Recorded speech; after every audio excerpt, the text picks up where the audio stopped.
The Best in the World podcast with Richard Parr.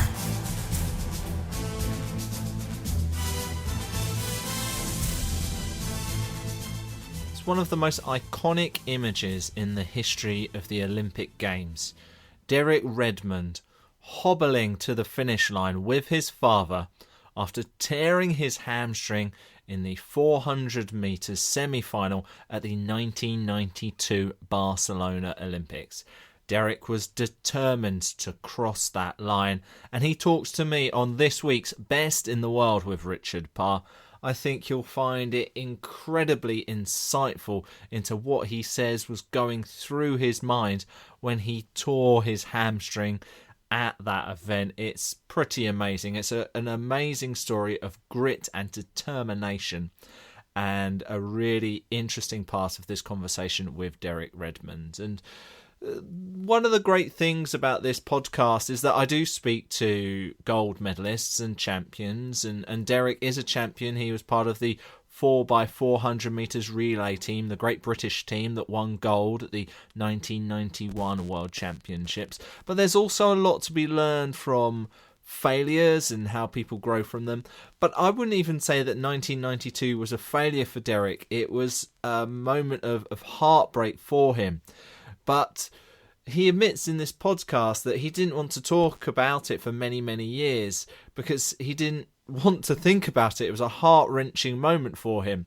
But over time, he's realised what we all get out of it, and he makes it clear in this podcast. But I think it is clear that we're inspired by him, the fact that he never wanted to give up, that he wanted to cross that line, and I think that's a lesson that we can all use in our everyday life. So it's pretty cool to speak to Derek about that. And of course, he does talk about that victory in Tokyo in 1991. That team with Chris Akabusi, John Regis, Roger Black, all winning gold, defeating the pretty much heavy favourites in America to win that gold medal. And he talks about how they changed the lineup just before the race and it proved to make the difference, and that Derek ran one of his fastest 400 metre laps ever. So it's a brilliant conversation with Derek. After athletics, he became a professional basketballer. He competed at a high level in rugby sevens, in motorcycling, in kickboxing, and he talks about the transferable skills from athletics to all of these various different sports. It's really good when it comes to the idea of mindset, how you can win an event before you even step on the track or step into the field of play. It's a brilliant conversation with Derek Redmond, and it's coming up in just a moment on this episode of The Best in the World with Richard Parr. And I mentioned things like grit and determination, and these are a lot of the topics that we cover on The Best in the World with Richard Parr, and we talk about them further in our new Facebook group. It's called Best in the World. Search it on Facebook. I'll put a link to it on the show notes page, and it's where me and you and everyone else part of this community can have a conversation about all of the things related to sports and high performance. So go and check it out on Facebook, the Best in the World group. All right, let's get started. Let's speak to Derek Redmond, the 4x400 metres relay gold medalist from the 1991 World Championships. He is the best in the world. The Best in the World podcast with Richard Parr.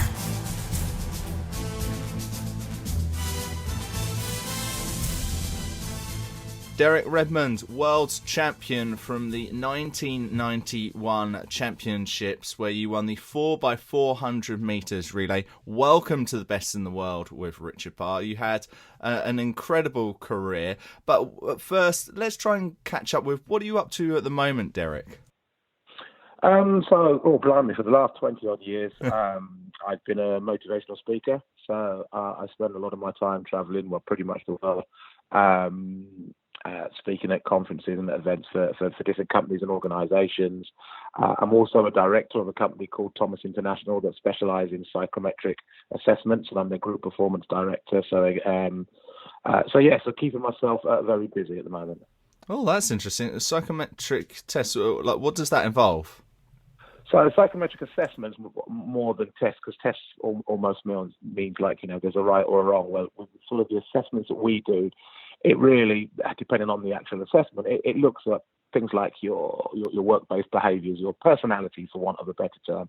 So a lot of people might be familiar with them when it comes to applying for a job, for argument's sake, and part of that process might be that organisation might ask you to take a quote-unquote personality test to see if you're the right person for the right role.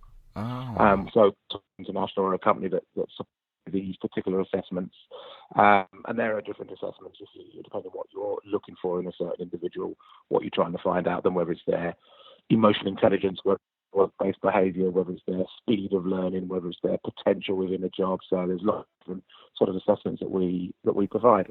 Is that something which could be useful for, say, a sports team?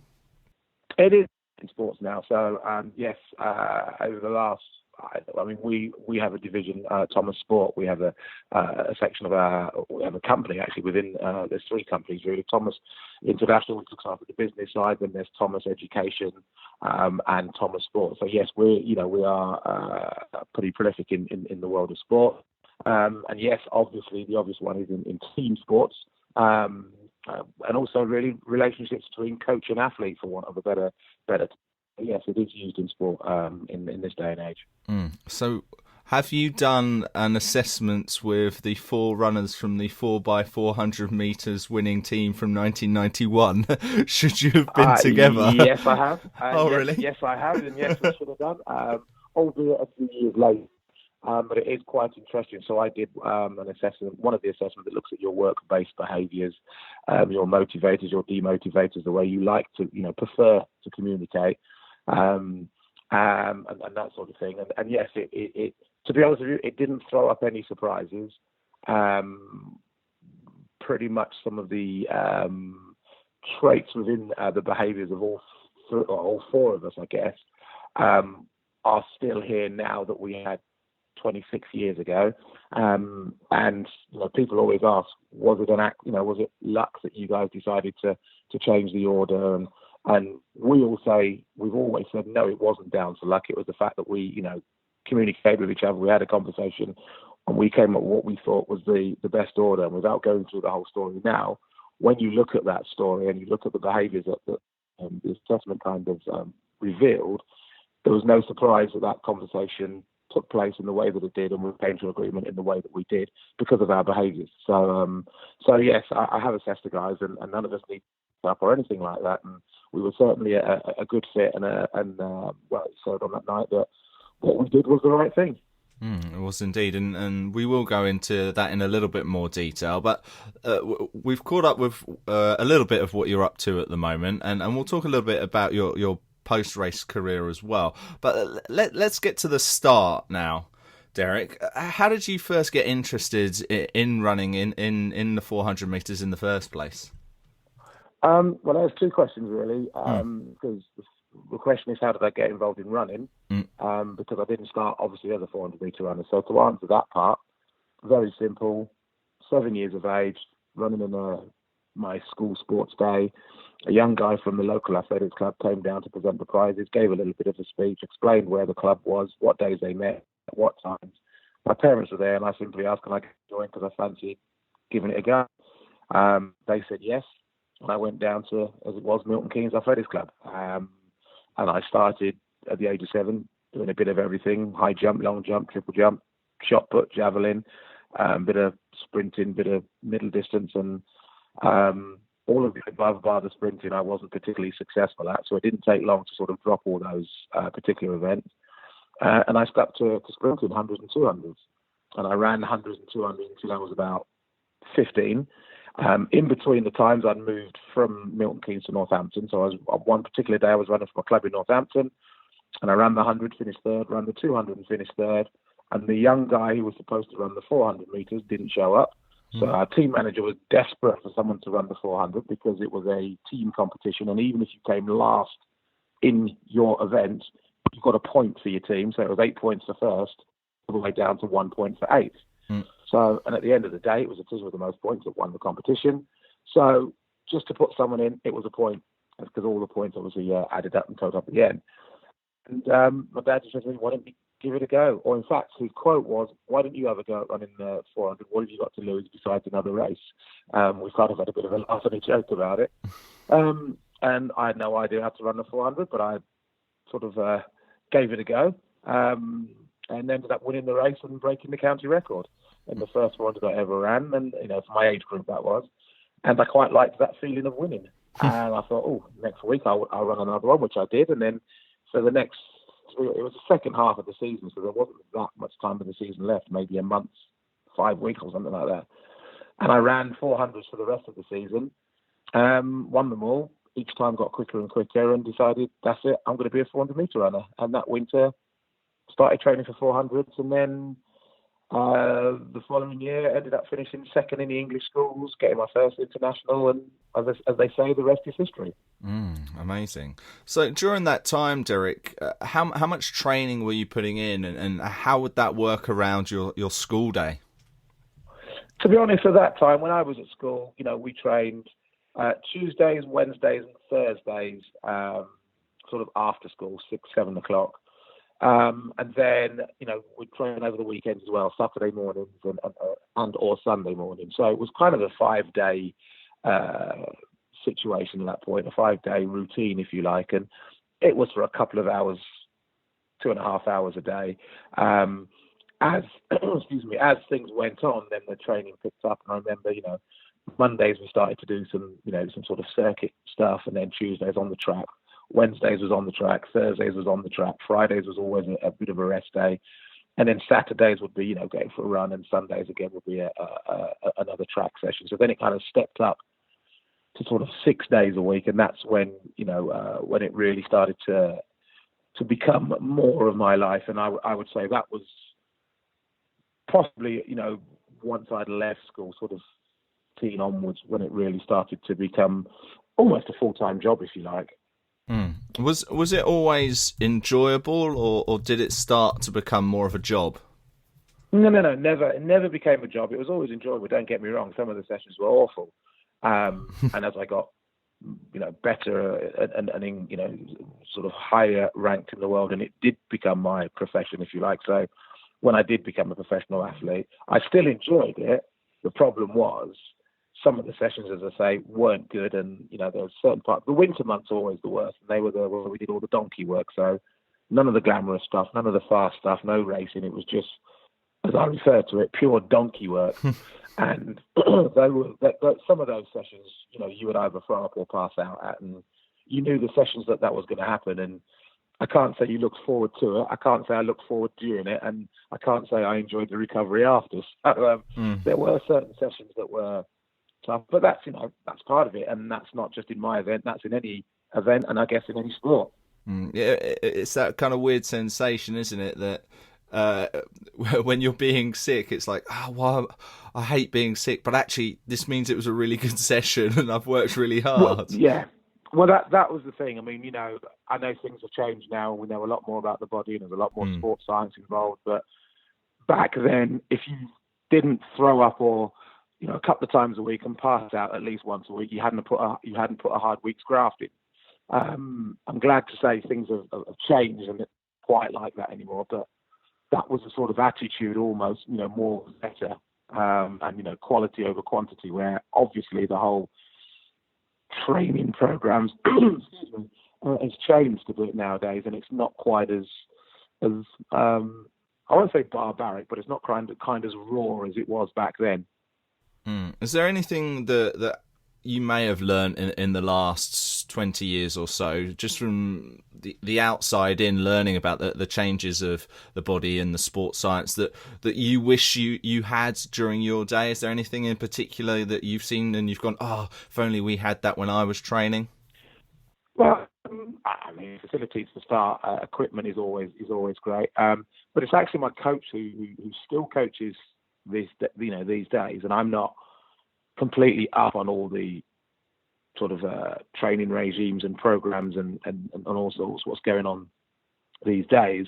However, my coach does every now and say to me, if he knew then what he knows now, my career would have been, completely different, for the better. And the kind and the style of training that they do now, he said, me and my body would have really, reacted well to that sort of stuff. So he does say that, God, if he'd known all the stuff that he knows now, things would have been different, possibly less injuries and that sort of stuff. So yeah, of course, as time goes on, techniques improve, we find out more information, we learn a lot more, and there are things, but I'm sure in 20 years time you could say the same to the athletes of today, and in 40 years time you can say something to those athletes 20 years down the line, and it'll always continue to improve because that's the nature of the booster. Was that Coach Tony Hadley? Yes, Tony Hadley, and not the lead singer of Spandau Ballet, as I always say. Even if you did win gold. Yeah, absolutely, yes. So what was your relationship like with Tony, and how did it first begin? My relationship with Tony is still very, very good. We had a very close relationship. We don't speak, obviously, as often as we used to, because I don't see Tony every day, where at one point I was pretty much sitting every day or talking to him every day. But we still have a great relationship. We still share conversations. Tony's still coaching, as I say, and he will pick the phone up to me and ask my advice on athletes that he's now coaching. He'll ask for my advice. He'll sometimes ask me to talk to his athletes. So the big name that he's coaching at the moment, one of, is a guy called Matthew Hudson-Smith, who is the sort of the top 400-meter runner in the country, arguably at the moment. So I spend a bit of time with Tony and chatting with him and keeping an eye on what he's sort of getting up to. So we still have a very good relationship. I've known Tony a number of years. In fact, I think one of the first years I met Tony would have been about 1983. So I'd only been running 400s a couple of years. And he used to coach an athlete by the name of Phil Brown, who was arguably one of the world's best relay runners. He was synonymous for the last leg. But a great 400-meter run in an individual anyway. And he was the guy I wanted to train with. And I remember the first time I asked to be coached by Tony, Tony actually said, "No, I don't think you're ready. You need a couple more years with your current coach.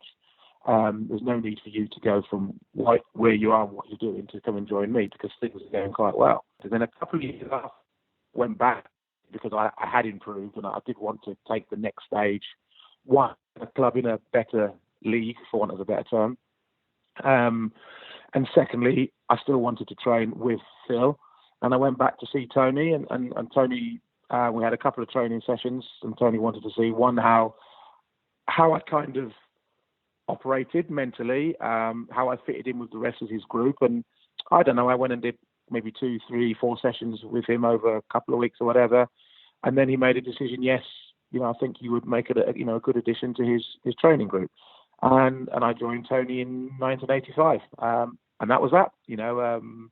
I still argue he still is my coach, even though he doesn't physically train me, but I've never fired him, sacked him, or said, right, that's it, you're officially no longer my coach. Even when you retire, he's still your coach, and he always will be. Yeah, I think it'd be a bit harsh if you sacked him now. Yeah. We haven't done much for him in the last 10, 15 years, so I'm not impressed with his work. I'm really not.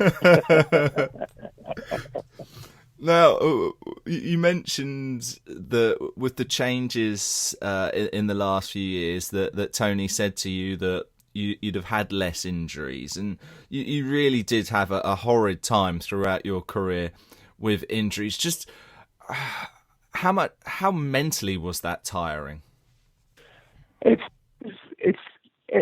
very tiring. I think the mental side comes into it once you've been injured and you're trying to recover to get back to where you were. There's a number of things that go on in your head. One is the frustration of being injured yet again.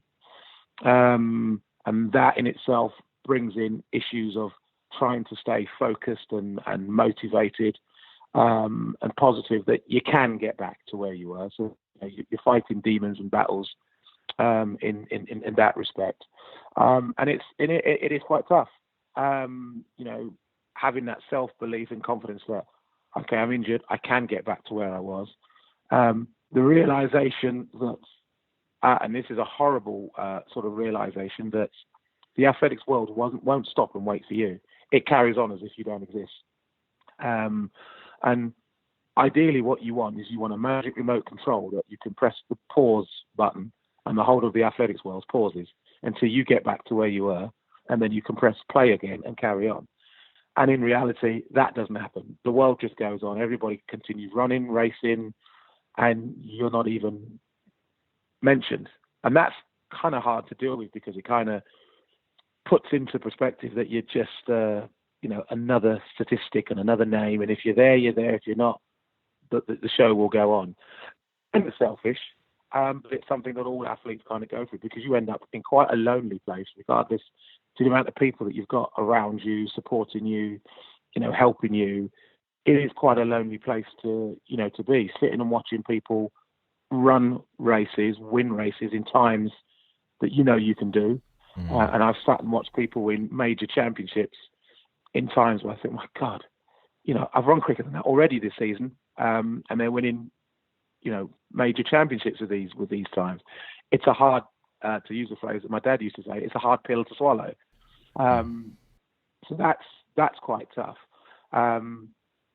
Coping with the injury, having the belief and the confidence that you can go flat out on the injury once you have gone through that recovery, because you always have that belief or that slight doubt.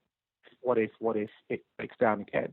And if, like me, you had multiple injuries of the same particular muscle, same area, then that becomes harder and harder as the time goes on. And, I went through a stage where I thought I was just getting myself in shape to get injured. And I used to think I was the injured person in the world at one point. And that's kind of how I used to view it. But you really do have to kind of fight those negative thoughts and think, this is the one, this is the time, we're going to get it right. We've done this slightly different. We're going to take longer to, recover. We're going to do this, we're going to get it right. And then you break down again. I think the one thing that always kept me going was the belief that I had in myself of what I felt that I could run if only I could stay injury free.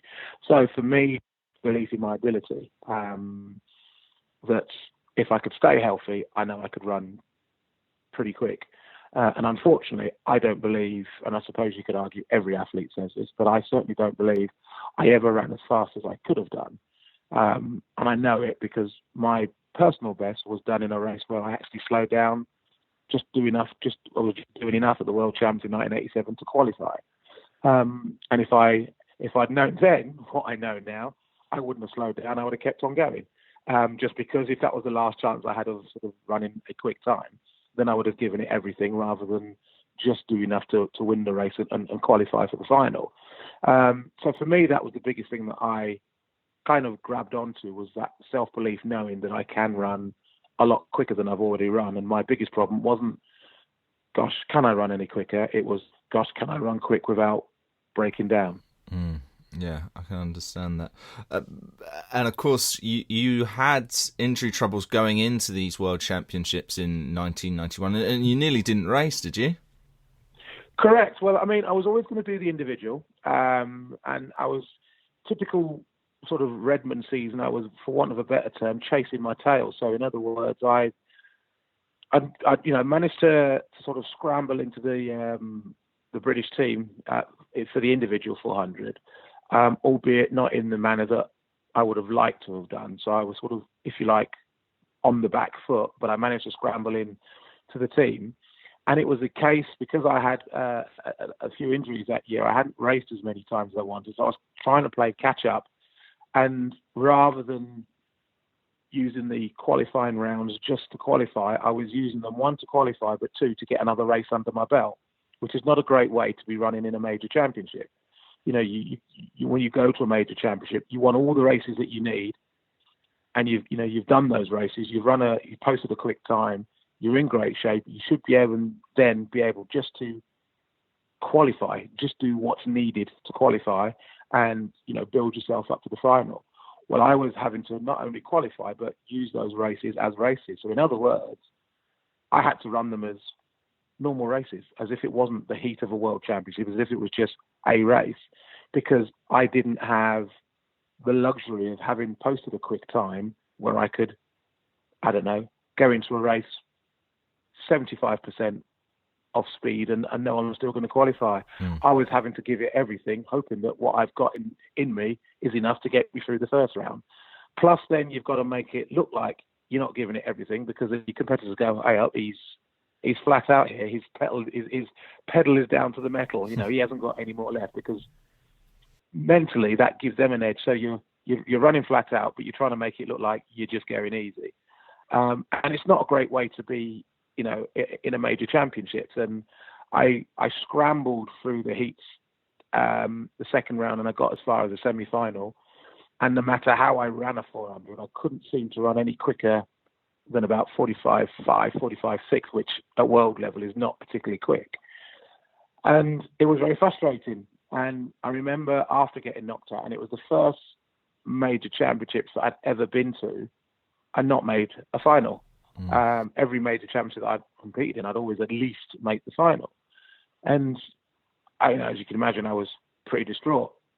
And I remember speaking to my coach and the coach of the relay team, and I said, look, you've got 5 guys who are in good shape, who are running well. I don't think I'm in shape to run in the relay, and I don't want to jeopardize our chance of winning a medal, because we knew we could win at least the silver, and there was a possibility that if all went well, we could, give the Americans a bit of a run for the money when it comes to winning the gold. And so I actually wanted to drop out. And I can remember being on the warm-up track with my coach and with the coach of the relay team, a guy I remember, Frank Dick, and then both saying to me, well, look, just run the heat, because there was still about 7 or 8 days to go before the heats of the 4x4. So I had 7 or 8 days of training that I could put in, plus run the heat. So we agreed that I would train for the next 6, 7, 8 days, however many days were left, and then run the heat. And then after the heats, they would make a decision on whether, I should run in the final or not. Because both Frank and Tony agreed, I am getting quicker each race, which I was, but I just didn't think there was enough time to get quick enough in such a short space of time. So I remember Tony sort of devising a bit of a very short training program where literally every other day I ran the equivalent of a race. And it may not have been over 400, but I'd run a 300 time trial or a 200 meter time trial, or, so I kind of raced in training. So rather than doing reps, sort of doing 3 or 4 or 5 different reps in a session, we would warm up as if it was a race and do a one-off sprint, work on some techniques and bits and pieces. And as that sort of week of training went on, the times did begin to come down and start to tumble, and it looked, like, okay, definitely I'll run the heats. So I sort of, the times convinced me to run the heat, and I ran the heats and ran a quick time. I actually, ran all of a sudden, I dropped a second off almost all of a sudden. I'm running 44.7 rather than 45.7. And I don't think I particularly ran as quick as I could have done. Again, did enough to qualify. And then when it came to picking the order and the 4 guys for the final, Frank selected myself to run the first leg. And actually, I felt quite comfortable with that, because I think I'd proven to myself that I was in shape to do myself justice, and more important, to do the rest of the team justice. And I didn't feel I was going to let them down. And so, yes, so I almost didn't run, but thanks to the foresight of not only my coach, but also Frank, who, said, look, don't give up yet. You've got, a week to try and get things right. Let's have a look after the heat. So it was a gamble that paid off. And eventually you did your leg, and you did it as low as 44.1, I believe. Yeah, 44.1. And you mentioned back in 1987 when you got your personal best, which you actually kind of slowed down in. During your lap in this 4x400 meters, there's been a few conversations I've had on this podcast where some athletes have been speaking about getting in the zone. Were you in the zone in that lap?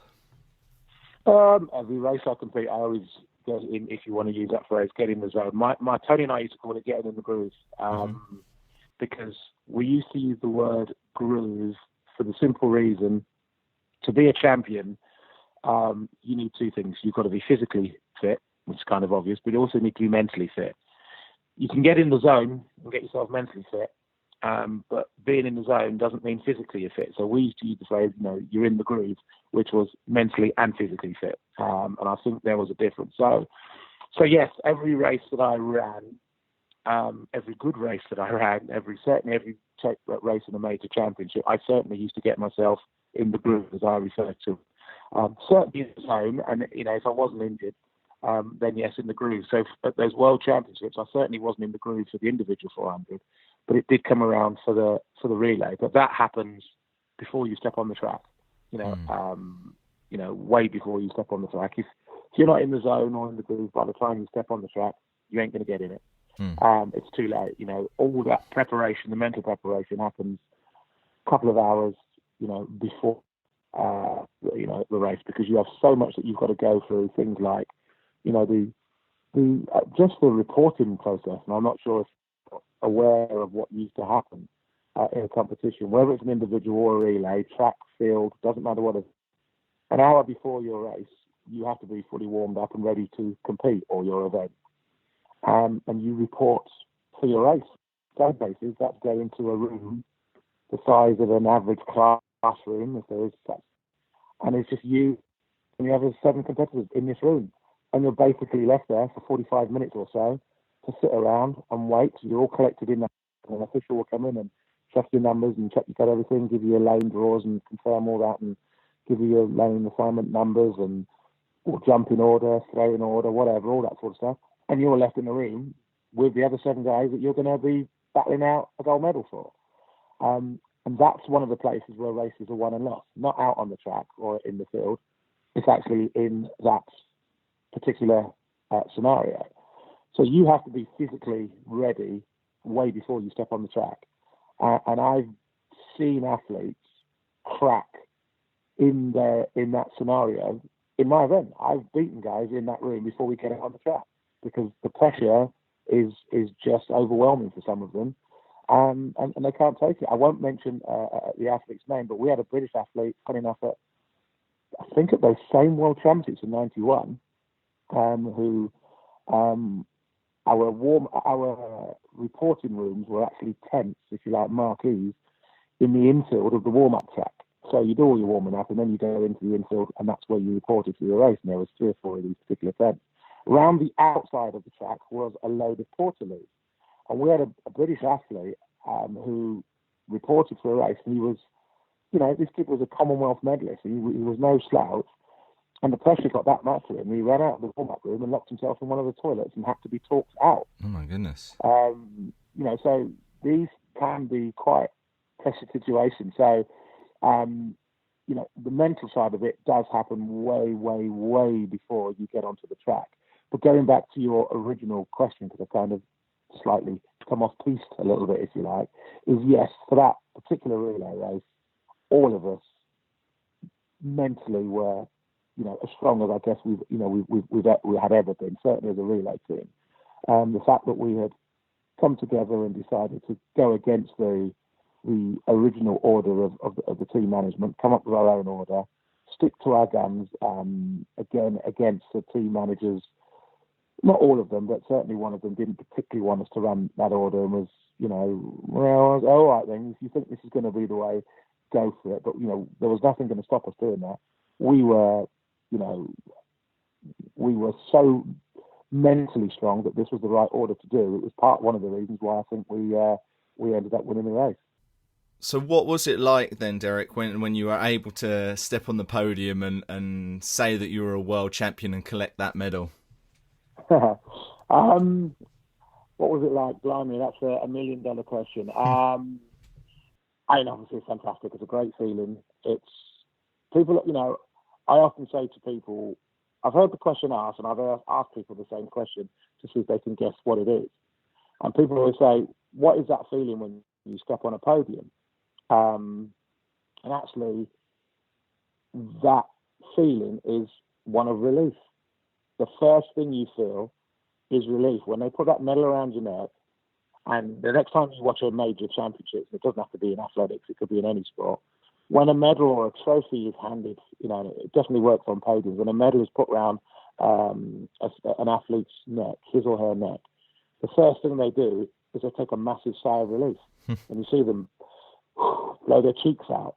And it's relief, because what comes flooding back is all the doubts, the thoughts, the risks that you took, the gambles that you took, the training, the hard work, all that sort of stuff comes flooding back to you. So you have that elation, obviously, and you're really happy. The medal goes around your neck. It's one of relief. And then the next thing, people become quite emotional for the simple reason everything comes flooding back. All the commitments, all the sacrifices, all the hard work you and other people have put in, the commitments that your partner, your parents, your coach, your physios, your doctors, your sports psychologists, your exercise physios, whatever you've got in your, members of your team, everything comes flying back to you, and that's when you start to get quite emotional, when people then start to lose it and the bottom lip starts to quiver. So you go through a number of emotions, but it's a great feeling. But you do go through these things, and this is all in a 5-minute period, if that. You just go through this roller coaster of emotions. But I think the first thing is obviously the one of elation, but it is, for me, the first thing is that one of relief, because we gambled in the order. We gambled in putting me in the race. I managed to stay healthy. Nothing broke down during the run. We didn't drop the baton. John ran fantastic. He wasn't even a 400-meter runner. Putting him on the third leg, bringing him in was a gamble, and that's got a whole list of risks. Akabusi on the last leg. He never runs last leg. Was he going to do what he said he can do? All that sort of stuff. So it was all a bit of a gamble, but it all paid off. High risk, high reward. Yeah, absolutely. Yeah. So it was all worth it. But as I say, there's lots of risks that go with all that. And once it all sort of pays off, as I say, you have that massive, yes, it worked, and it is that first feeling of relief, as I said. Once you've gone through all that, and you've gone through the quivering lip and the emotional side, and you've got people like Akabusi on your team, all of a sudden it's a bit of a party. Chris is very vocal, he's very funny, we get on very well, all four of us there really do get on well, and we spent many a year training with each other. In fact, we're still pretty close now. We take pleasure in taking the mick out of the Americans, which, funny enough, they weren't so happy about. And it was, a great experience to have been through. The Best in the World podcast with Richard Parr.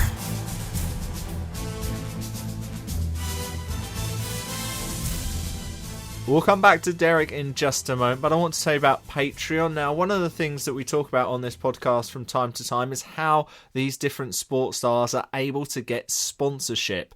And different stars have different perspectives on this. I remember Brian Clay being very good on it, and Sonia Looney was really good. Those episodes are all on iTunes and Stitcher and Acast. Go and look at the back catalogue there. But we also need money to be able to do this podcast for you. And so what we've done is set up a Patreon page. That means each month you can give us a small contribution, which will help keep the lights on here. Please go and check out patreon.com/best in the world. It's also a place where I give a little bit of news about the podcast ahead of time, so you know what's going on before the rest of the world. All right, so that's patreon.com/best in the world. All right, let's return to the conversation with the 4x400 meters gold medalist, Derek Redmond. The Best in the World podcast with Richard Parr.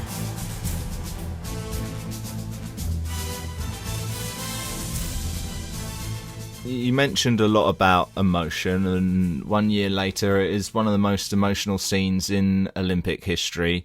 The sight of you pulling up with your hamstring in the I think it was the semi-finals of the 400 meters, and you were determined to finish, and you ended up hobbling your way to the finish line with the assistance of your dad. Do you remember that very well, or is it a little bit of a blur? No, I remember it very well. I spend most of my time talking about it these days. I remember it very, very well, unfortunately. So, just give us a bit more details about it for those who haven't seen it. As you said, it was in the semi-finals. I'd won the first two rounds, so I was the fastest qualifier from the heats. I pretty much walked around in 45.03. I remember the coach saying to me, Tony saying to me, for the second round, he says, do exactly the same. So I virtually did and around 45.02. So I was only 100th out, which I remember him laughing and joking and saying, he said, I told you to do the same, not run 100th of a second quicker. So we had a bit of a laugh around it. And then both races were just very easy.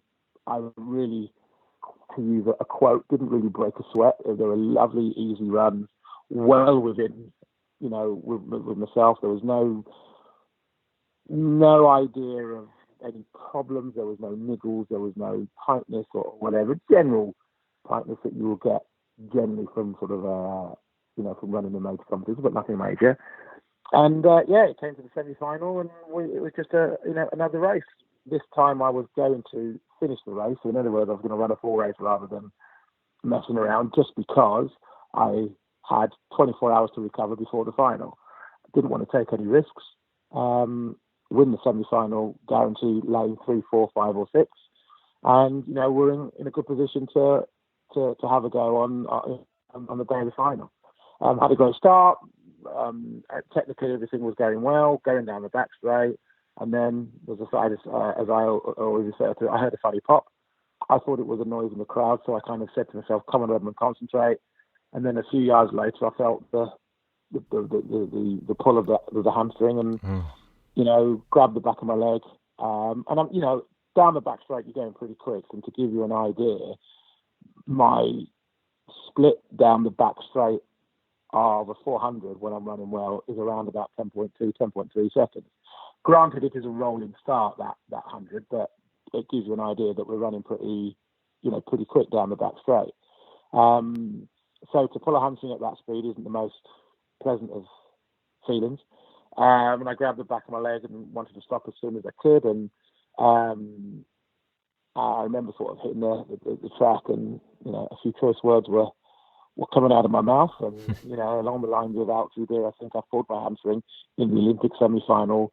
I wonder why that's happened to me." Type scenarios. And then I don't know. After a while, I remembered where I was and what I was doing. It was the Olympic semi-final. I remember thinking to myself that I wanted to see where all the athletes were, and I sort of sat up and looked on the track, and they were, I had about 120, 130 minutes to go. And I just thought, if I get up now and start running, I'll catch them. And again, going back to being mentally in shape, I still believe that I could catch them. So it kind of proves my belief that you need to be physically and mentally in shape to be a champion, because obviously physically in shape I wasn't, but mentally I was still in the same shape as I was prior to my hamstring being pulled, which was confident that I could finish in the top 4. So the fact that I still, in my mind, felt I could finish in the top 4, that's why I got up and started hobbling. Now, it might sound crazy to most people, and I guess in one part it is, but when you build yourself up physically and mentally to take on a race, it takes a reasonable amount to kind of knock you off that perch. And when you are in that shape, as I say, it doesn't just disappear easily. So when I actually got up and started hobbling, it was with an aim to qualify. The reality only hit when I got to the 200-metre mark, so I've hobbled 50 metres, and I had a look to see whether I was gaining on them, because again, in my head, I'm catching these guys. And it was only when I kind of looked across to see if I was catching these guys, then I realised it all finished. And that was the point when I realised it was all over. And then that was at the point when I decided I'm going to finish this race if it's the last race that I ever run. And the last thing I expected with 100 metres to go was my old man to join me on the track. Oh, well, it's an amazing story of determination, Derek. I watched it again last night, and I'll be honest, I was nearly in tears myself just watching it. Just what you were able to do, it was incredible. I've read in an interview since then that you said you were angry for 2 years. I've got a bit of a pronged question here. What was daily life like during that time, and how did you eventually stop being angry? It wasn't so much. I suppose it was angry. I think it took me 2 years to get over it. I didn't particularly want to talk about it. I didn't particularly want to watch it. I didn't particularly want to have anything to do with it. And it took 2 years to kind of deal with it. There you go. Of course, I was angry. I was angry because I was in the best shape of my life.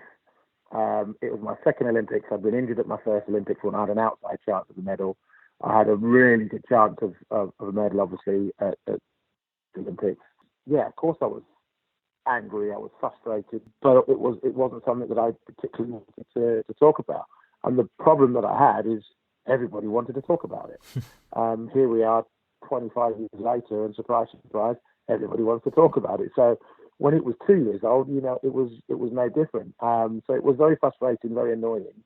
But the worst day of my life is something that everybody wants to keep bringing up and talking about. And I didn't, in those early days, see what people saw in it or understood what other people got out of watching it and sort of gained any kind of, I don't know, motivation or comfort for themselves out of what turned out for me to be, a really bad day, and I didn't win a medal that I felt I could have and should have won. So yeah, it took a couple of years for me to kind of realise that people looked at it in a completely different way to the way that I was looking at it and viewing it, and it's only when I began to see the way other people viewed that particular incident, then you kind of go, oh, okay, I get what people see, and the amount of emails and letters and messages that I used to receive from people saying, how they've been through this in their life, they've been through X, they've been through Y, they've been through Z, whatever it is, and they saw that and it just helped them to stop giving up. And I thought, blimey, I had no idea that this was going to be received in the way, the way that it was. Mm. Yeah, no, and it was truly inspiring. And you retired, obviously, because of all of those injuries, and then, remarkably, you ended up playing basketball for England, doing rugby sevens, then doing superbike, all of these amazing different things. You've taken something which was a negative with these injuries into, again, more high performance success. Obviously, yeah. the rugby sevens, you would have your speed and I'm guessing in basketball as well. But what were some of the other transferable skills that you had from your time as a runner that you were able to use in basketball and rugby? Whether it's basketball, whether it was rugby, whether it was racing motorbikes, whether it was kickboxing, that was something else I got into. It's simple. It's the mental approach. I wasn't the best basketball player in the world or in the country. I wasn't the best rugby player in the world or the country, the best kickboxer in the world or the country, or the best motorcyclist in the world or the country. But the one thing that I do very well is mentally get myself in shape to compete at whatever it is I'm doing. And I'm going to repeat myself here, to be the best, you've got to be physically and mentally in shape. And the one thing that I used to do, and, whether I was playing rugby or certainly when I was racing bikes, which was just at club level, and the guys, certainly my team used to, laugh and joke with me, is I would prepare for a race on a bike the same way mentally as I would for an Olympic final. And I would do the same thing the night before, getting my kit ready. It was just different kit. I would get up and do my own sort of warming up in my own special way. The exercises might have been slightly different, but mentally I'm going through exactly the same process because I'm getting ready to race at a certain time. And it's the only way that I sort of know how to do it. So any sport that I got involved, there's only one way I know how to prepare for it, and that's to prepare for it like an Olympian. And my wife will tell you that she says, God, whenever you get into a sport, you can't just do a sport for a hobby. You've got to get into it and do it fully. So, I'm not very good at having hobbies, and just, taking up fishing and going sitting by the edge of a river once every 7 or 8 weeks, because that would, if I'm going to take up fishing, I'm going the whole way. It would be all or nothing, and that's how it is with me and sport. So, with all my relatively success in all the different sports, really, it wasn't because physically I was the most gifted and talented at it. Yes, there was talent and ability along the lines at various levels in different sport. But for me, the biggest muscle that makes a difference is that one between your ears. I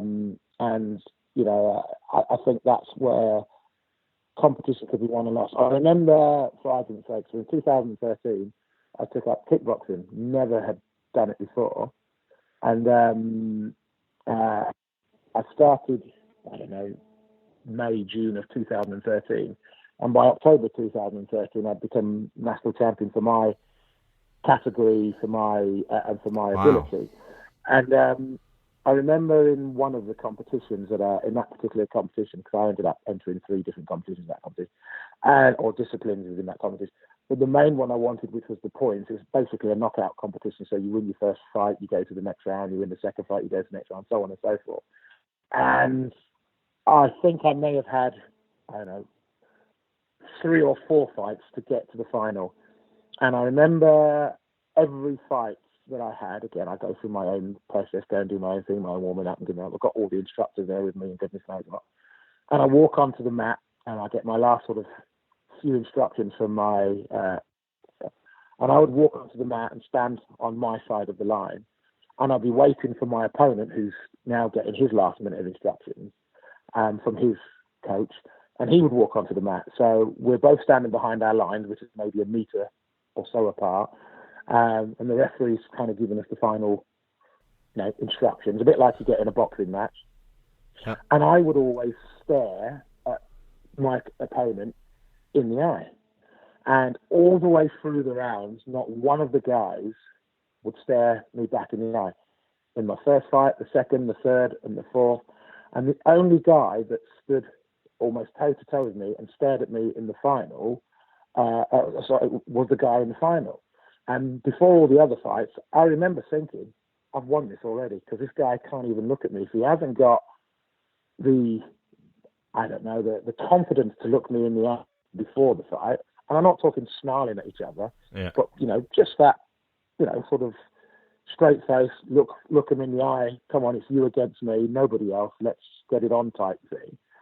If they didn't have the ability and the confidence to do that, well, how are they going to have the confidence to kick and win? It's not going to happen. So mentally, I'd won those fights before I'd even started, because in my mind, these guys haven't even got the ability or the confidence to look at me. So they certainly ain't going to have the ability to out-punch, out-fight, and out-fox me. And none of them did. And then when it came to the final, the guy did stand sort of to look me in the eyes. And I remember thinking, great, about time, I've got a fight on my hands. And I did. And I think I only won it by a point or 2 points. So for me, it's the physical side. It really is the mental, the mental approach. But the other thing that was really interesting in that particular competition is, word got around that Derek Redmond, the Olympic athlete, is competing in this. Oh my goodness! And people constantly saying, "Blimey, how are we going to beat you? You're an Olympic champion." And it's like, well, one, I'm not an Olympic champion, and even if I was, it was at running, not kicking people. But again, mentally, that was enough to kind of have an edge and give you one up on other people. So it is amazing what the mind can do, and the way that the mind actually works. And I use that in my favour and to my advantage rather than to a disadvantage. So what sport's next for you, Derek? Oh, the one that's killing me is golf at the moment. That's the one that's killing me. I'm actually thinking of playing a bit of rugby again, because of work, I'm not as active as I was, and I do miss getting involved in a bit of sport. I also miss the sort of the male bonding bit and a bit of blokey time and whatnot. And as much as I love my golf, I've only sort of started golf in 2014. Started back playing golf. I'm a bit of a fair weather golf at the moment, which I need to sort of take some time out and play a bit more certainly for the winter and get some lessons. But I'm interested in playing a bit of rugby again, just for the social side of things and just to get out and do something. So I'm looking at playing some vets rugby or something like that. Fantastic. Well, it's been really good to speak to you, Derek. It's been really good to learn from you and your amazing life and your amazing stories. Just before you go, Derek, why don't you just give us a reminder on where we can find you on social media or your website, or if we need you as a motivational speaker? Well, yeah, I mean, if from the speaking point of view, DerekRedmond.com is my website, and that will put you through to my management company that they look after me, so you'll be able to find me through there. I'm on Twitter at Derek_Redmond, and on Instagram it's at Derek and Maria Redmond. So those are the three places that you can get hold of me. Fantastic. Well, Derek, I've really appreciated speaking to you on this programme. Thank you for being here, and thank you for being the best in the world. Thank you very much. The Best in the World podcast with Richard Parr.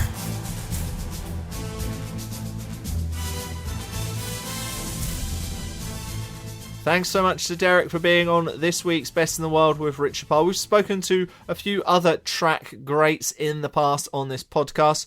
Maybe go back and listen to my conversation with Veronica Campbell-Brown, the multi-time Olympic champion in sprinting. I've also spoken to the reigning 100 metres world champion, Tori Bowie. They're all on Apple Podcasts, Stitcher, Acast, and of course at sportacino.com. If there's any particular star you'd like me to interview, why don't you drop me a line? I'm on Twitter at Richard_Parr. I'd love for you to tell me who you'd like to hear from. But until then, I will be back next week with another Olympic champion, world record holder, or world number one on the Best in the World. Goodbye. The Best in the World podcast with Richard Parr.